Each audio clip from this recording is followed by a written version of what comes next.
순순 픽셀 유닛 메이커의 스프라이트 제작 방법에 대해서 소개를 하려고 합니다. 지금 보시는 것처럼 지금 저는 화면에 지금 포토샵을 통해서 바디 데이터를 갖고 와서 깔아놓은 상태이고요. 바지 같은 경우는 지금 이 풋 샘플이라고 되어 있는 이미지 자체가 지금 보시면은 이 윗부분까지 데이터가 존재를 해야 됩니다. 왜냐면 애니메이션 과정에서 이 부분이 나올 수 있기 때문에 뭐 아랫부분만 만드시지 마시고 윗부분까지 만들어 주셔야 됩니다.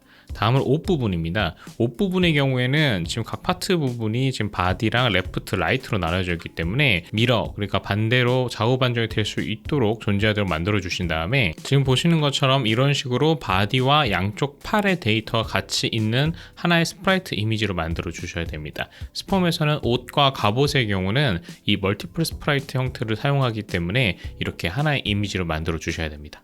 다음으로는 아머셋의 경우인데요. 아머셋도 옷과 유사하게 왼쪽과 오른쪽, 그 다음 가운데 바디로 구성이 되어 있는데 이때 참조하셔야 될 것은 기본적인 셋들은 어깨를 기준으로 작업이 되어 있기 때문에 여러분들이 위치를 잘 파악하셔서 스프라이트를 만들어 주셔야 됩니다. 아머의 경우도 동일하게 멀티플 스프라이트로 제작할 수 있도록 바디와 왼팔, 오른팔의 아이템들을 하나의 이미지로 만들어 주셔야 됩니다.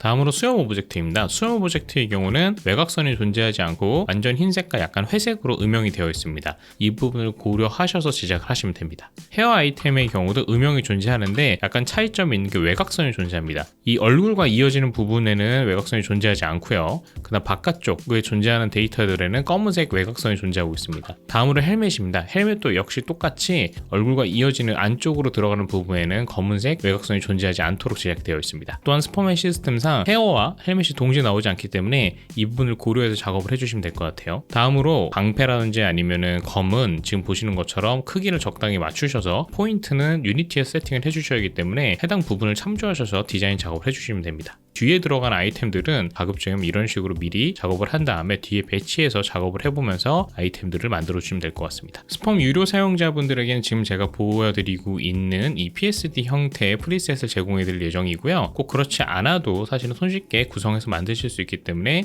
이번 영상을 참조하셔서 스프라이트 이미지를 만들어 주시면 좋을 것 같습니다. 이상으로 스프라이트 추가 방법에 대한 영상을 마치도록 하겠습니다. 감사합니다.